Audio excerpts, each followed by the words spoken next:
Welcome to From the Spectrum podcast. This is a podcast about autism. It is my goal to explain what is autism. I plan to use a mixture of scientific literature, personal experience, and opinion. With opinion, I will explain why I feel the way I do and give examples. I will provide links to various references for each episode. For each episode, we will discuss various aspects of autism. Today's episode recaps the year. A few selected considerations from previous episodes. Immediately, we must consider not comparing rates. Comparing rates in any epoch, unless the definitions of autism remain consistent, meaning the DSM-5 timeframes. You can normalize that data within that epoch. Comparing rates of, for example, 1950 to today, or 1990 to today, or 1938 to 2024 is not getting us anything. Autism was not even well known in the 1950s, 60s, 70s, 80s, and so forth, even in large cities. We ought to caution ourselves with the changes in definitions and grouping them. This made it very confusing. And if this is by design to hide the vax injury autism. I like timelines. The Bayh-Dole Act of 1980, the acceptance of autism in the DSM in 1980, the vax schedule following the Bayh-Dole Act, the Safety Act in 1986, the additional autism and autism-related definitions that followed, multiple DSM revisions, and of course, opening up to the so-called spectrum. You cannot compare rates through the history of autism. Caution yourself, biased away from that, because they have something, some sort of an agenda, some sort of career. Okay. So what is autism? Remember B3. Remember the Kenner Kids episode and the Asperger episode. Similar phenotypes, social withdrawal, a lack of interaction, a lack of desiring the interaction, preferring objects, topics, and subjects over human relationships, poor communication skills, and a preference for schedules. The preference for objects, topics, and subjects governs the behavior. Now we can think about some of the social problems, the super deficits, and understand specific skills and perfecting specific topics, interest, those superpowers. Now think about education. The classroom, the school day, at least for contrast to the autistic phenotype, the social dynamic, the speech and language dynamic, the sensory processing dynamic, and restricted, fixated interest that are abnormal in intensity or focus, and the constant subject switching required throughout the school day. 45, 50 minutes, one subject. Switch classes. 45, 50 minutes on a different subject. And it is repeating all day long. And remember the comparison to a beginning scene of Bee Movie, the animated movie about bees.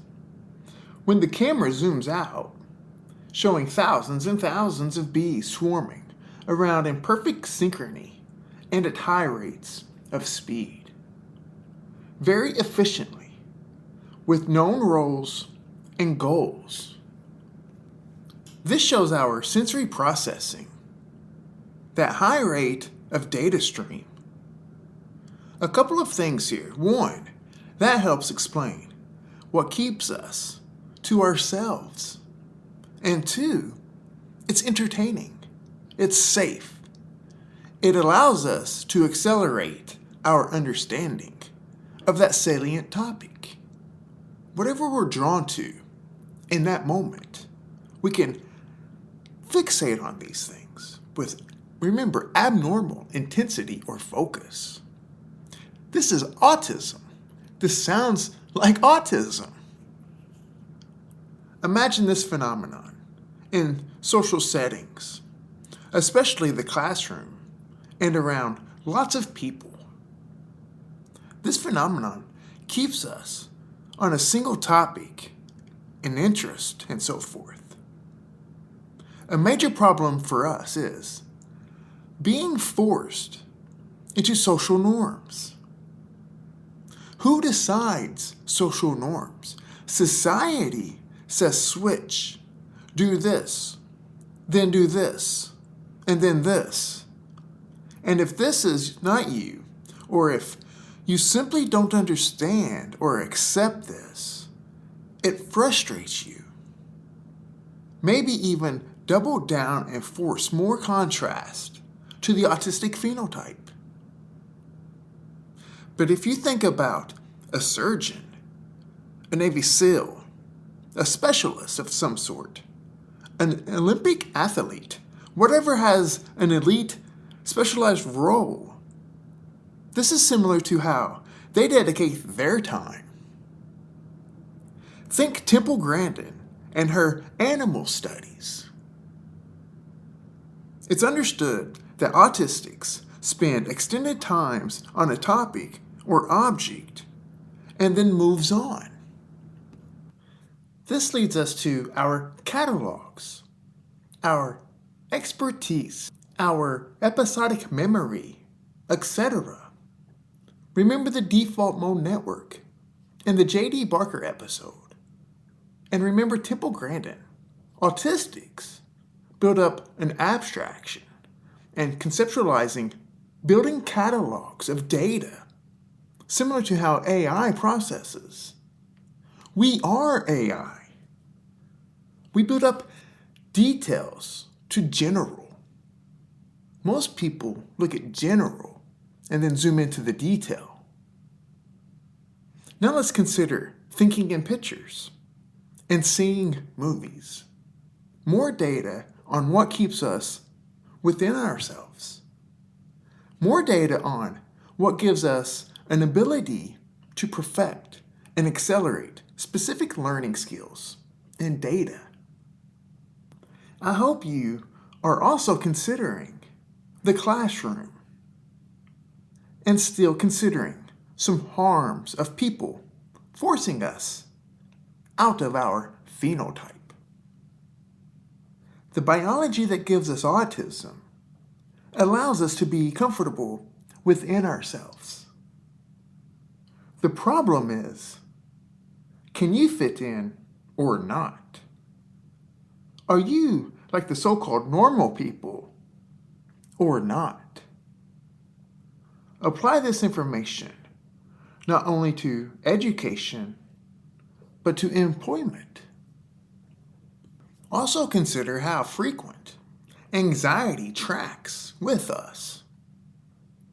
More from being forced into social norms, and more of operating with others with our sensory processing. Operating with others that are different than us, don't understand us, and forcing us. Remember, rules are rules. Episodes on Criteria A covers this, episodes 2 and 6, and some others on the topics of relationships, our phenotypes, and so forth. A huge factor to consider, and this is not a popular consideration. Autism and ADHD should not coexist. This ADHD is pseudo. If you have the inattentive phenotype, in ADHD, this was the first trait noticed in autistics. Why is this not just autism? Suddenly, it's both. The impulsivity criteria, see above, C being forced into social norms, C being forced into social interaction. It's not ADHD, it's just the autism. Hyperactivity criteria. See the comments about being forced into those social norms. See the episodes on excitation and inhibition imbalance. Stereotyping, stimming, repetitive restricted behaviors. It is not both. It is either one or the other. The criteria for ADHD is centered around the living organism being in environments that do not fit the living organism. I hope that's understood. For humans, we have created these sets of norms and defined them. And they are all new for human evolution. This stuff is madness. A huge similarity is the excitation and inhibition imbalance with autism and ADHD. And to fully compare, it's also seen in schizophrenia, OCD, tics and Tourette's. These are typically mutations or deletions within the basal ganglia, and altered neuroconnectivity are consistent with these disorders. The basal ganglia is our go, no-go area, where motivation and movements converge. And be careful defining motivation here. Define it from the perspective of the nervous system. If it is structured like autism, the nervous system that is, or schizophrenia, or OCD, and so forth, it does that. The central nervous system just wants to respond. It doesn't like to work. This is why people can accept change is hard. Change is hard because you have to restructure your nervous system. It prefers what it knows. That is the definition of motivation here. The basal ganglia and the striatum is where motivation and movements converge. Remember, autism and adaptive responses. The medial prefrontal cortex, including the ACC, are inputs to the basal ganglia that explains this. Autistics lack adaptive responses that connect down into the basal ganglia's dorsal striatum, which is the caudate nucleus, and putamen, sometimes putamen. Dr. Hannah Stevens has a wonderful review on the dorsal striatum and autism. It is a fun area and an area of my personal dissertation and research. Connectivity of the salience network, which includes the insula, and the so-called default mode network, are different in autistics. Remember the study from UCLA published earlier this year on 6 weeks old. 6 weeks old. And the altered salience network. And these 6 weeks old were later diagnosed as autistics as they grew older. Point is this: it comes early. Likely in the womb.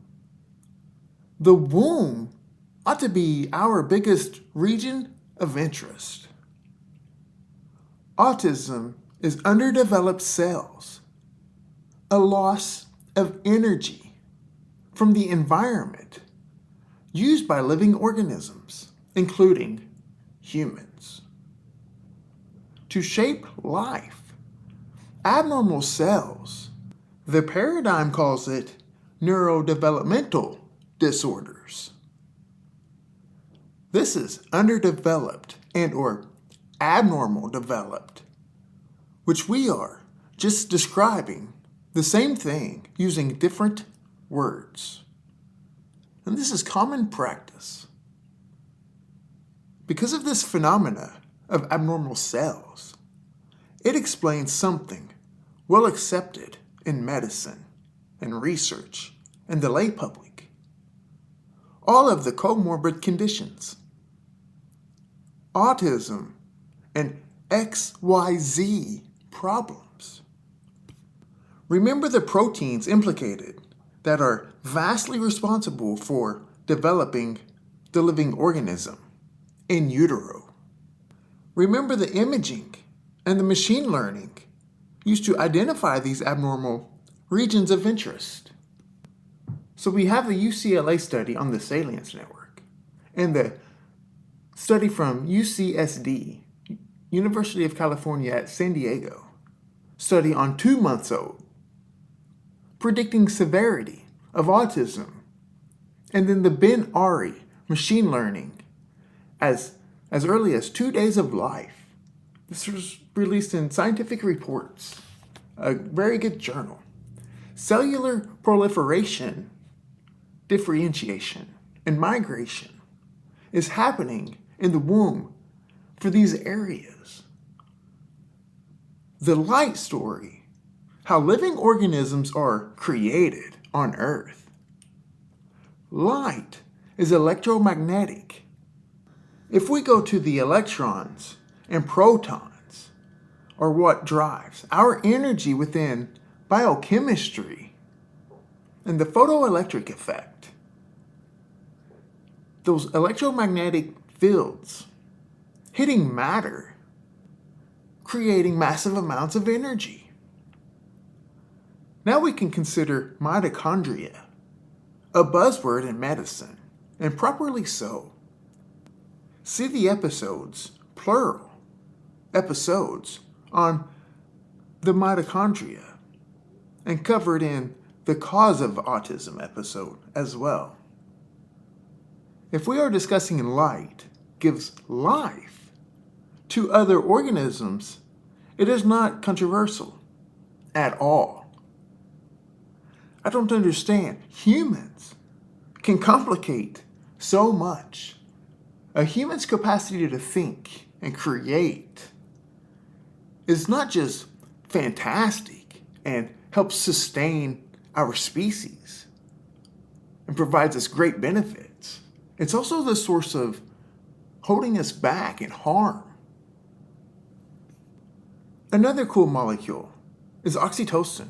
This is a region of interest, not as an identified aspect of our biology that is abnormal, more so the two different pathways, magnocellular and parvocellular. Magnocellular oxytocin are both peripheral and central nervous system. The peripheral release is endocrine, so hormone, via the posterior pituitary. The magnocellular is parental attachment. Parvocellular is more peer-to-peer attachment. Sounds like autism. Magnocellular is emotional, sometimes called affective empathy. Parvocellular is cognitive empathy. Sounds like autism. Affective empathy is empathy after you know of the situation, after being told. Cognitive empathy, sometimes called theory of mind, is empathy from seeing others.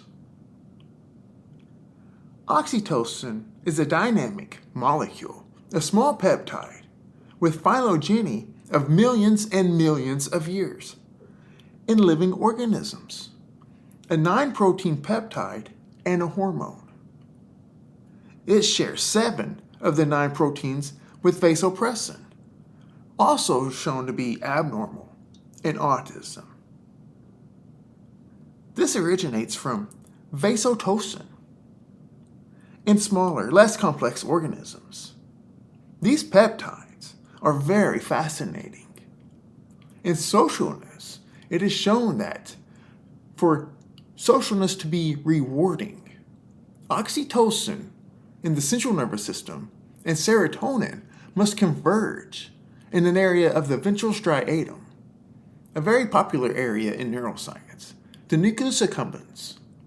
When oxytocin and serotonin converge in this little nuclei, or big nuclei I should say, it allows socialness to be considered rewarding. And autistics lack this, not only from the oxytocin side, but also it's shown to have abnormal serotonin. Now, serotonin is a very fascinating neuromodulator, sometimes a hormone as well. Remember the episode on autism and gastrointestinal problems, and we have serotonin in the peripheral and in the GI tract, which is synthesized through TPH1, tryptophan hydroxylase 1, and that provides us with those enterochromaffin cells. 95% of our serotonin in the human body is in the GI. This is produced here from the outside of the skin, light hitting skin and synthesizing this protein and enzyme. This is huge in development. Also, the same is true for the central nervous system. The serotonin released in the brain from the raphe, more specifically the dorsal raphe. This is the serotonin we're talking about when we talk about it converges in the nucleus accumbens. This is TPH2, tryptophan hydroxylase 2, which is only brain serotonin. These don't travel across the blood-brain barrier. And remember, serotonin is synthesized through this tryptophan. And tryptophan is a very special protein. It has one codon, but even more so, it's an aromatic amino acid. It has a benzene ring. These are UV light antennas from 200 nanometer to 400 nanometer light. So now we're talking a little bit about biophotons, which are produced in our mitochondria. And whenever they are synthesizing, whenever they are operating correctly and efficiently, we release the biophotons. And this signifies life, our energy and health. So with serotonin and the oxytocin, let's consider relationships. These are challenging, of course. I want to highlight supplementing relationships, mostly by the visual thinking and movies. Remember that affective empathy too.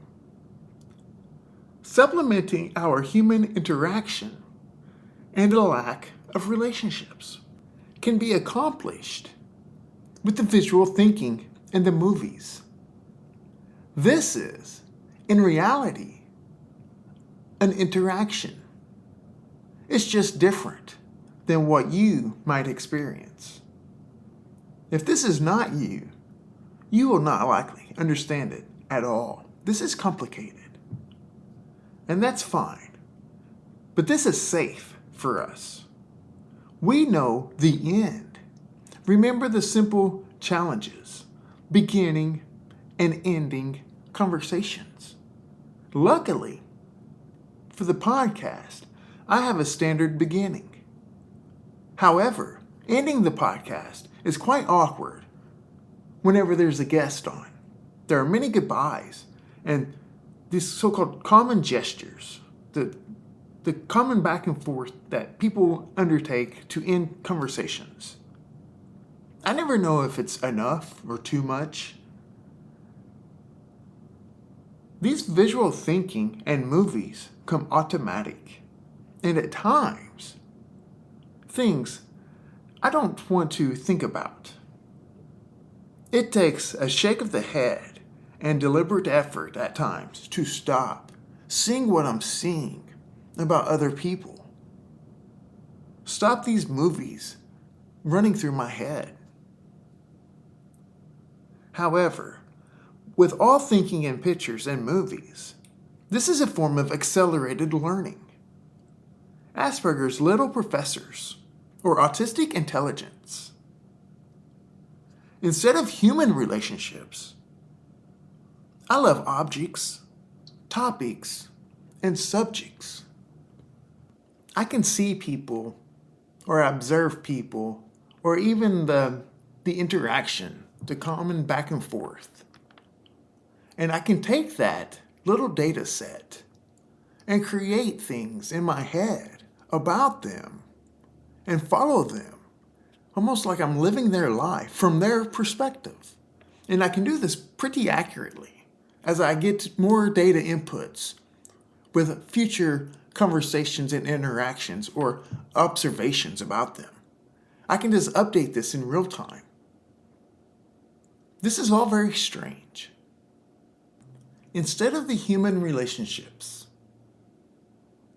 it's the relationships with objects, topics, and subjects, and so forth. This is mostly the case. At times, I can have desires of human interaction, not frequent, but it does happen. Romantic relationships don't happen. This is, in large part, the time involvement and how to integrate my phenotypes into something that's largely different, that's largely exhausting, maybe. Remember the metabolic bank account. This is the first trait observed in autism, the whole history of autism in human. Remember the first diagnosed autistic, Donald Triplett, and his father wrote a 33-page letter to Leo Kanner to describe Donald's strange phenotype. His father said, Donald seems to be happiest when left alone, drawing a shell and living within himself. Later saying, oblivious to everything around him. Remember, the biology that gives us autism allows us to be comfortable within ourselves. I want to caution you, it's a big takeaway here. Don't force the autistic phenotype into things that you think it needs, what you think we need. If you are listening to the episode or listening to the podcast, please feel free to leave a review or rating. In podcasting, reviews, ratings, and downloads are huge, and I very much appreciate your feedback. You can contact me on X at RPS47586 or YouTube, where you can check out shorts and all the videos. Please feel free to leave a comment and I will interact. You can check out the hop link for links to all of the shows, or most of the shows, and the platforms. You can email me, info.fromthespectrum@gmail.com. And thank you for listening to From the Spectrum podcast.